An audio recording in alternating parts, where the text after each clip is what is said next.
Alors, le travail du sol, c'est derrière une culture, il faut remettre le sol en adéquation pour ressemer une nouvelle culture. Donc il y a plusieurs façons de faire, hein. Ça va de la charrue au non-travail du sol, au semi-direct, etc. Et de plus en plus, on essaye de travailler très tôt et de laisser les sols sans plus les toucher jusqu'à la semaille. De façon à faire lever le maximum d'adventices, de les détruire alors, chimiquement, mécaniquement, mais c'est plus souvent chimiquement, et de semer derrière. Entre la moisson et l'implantation des céréales, on a une période où on peut jouer au maximum sur de l'agronomie. Donc moi ici, c'est ce que j'essaye de faire. Si les conditions climatiques le permettent, de faire des faux semis, et on combat déjà une grosse partie des mauvaises herbes. Il n'y a pas une solution miracle. On est obligé de réfléchir parcelle par parcelle et la meilleure combinaison possible en fonction aussi de la culture qu'on va avoir derrière. Moi, la technique que je mets sur l'exploitation, on va partir sur un colza. Un colza, généralement, je laboure. Donc on lui fait sa culture. On arrive au moment de préparer pour faire la culture de blé. Donc là, un coup de cover crop, un coup de déchaumeur. Si ça commence à se salir un petit peu, un coup de vibro avec un rouleau paquaire derrière.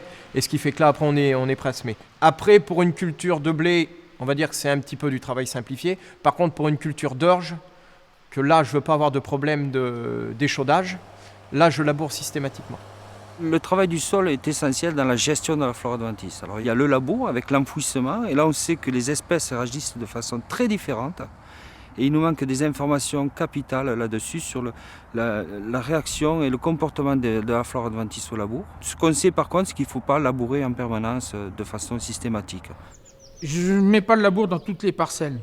En disant j'ai un problème de mauvaise herbe, je laboure, j'enterre la mauvaise herbe, et puis on verra ce qui vient après. Non, si je peux implanter des cultures en superficielle pour avoir un maximum de levée de mauvaise herbe, de façon à implanter une céréale de bonheur, et puis de pouvoir la désherber une, voire 2 fois à l'automne.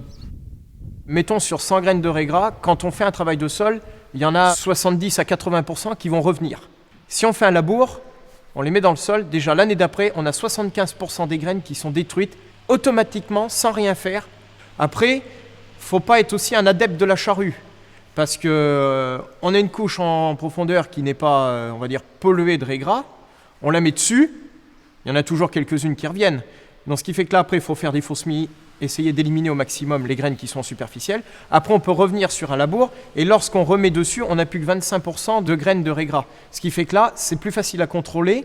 Pour moi, avec une rotation en travail du sol avec une charrue, plutôt que de faire que du déchaumeur, cover crop, déchaumeur, cover crop.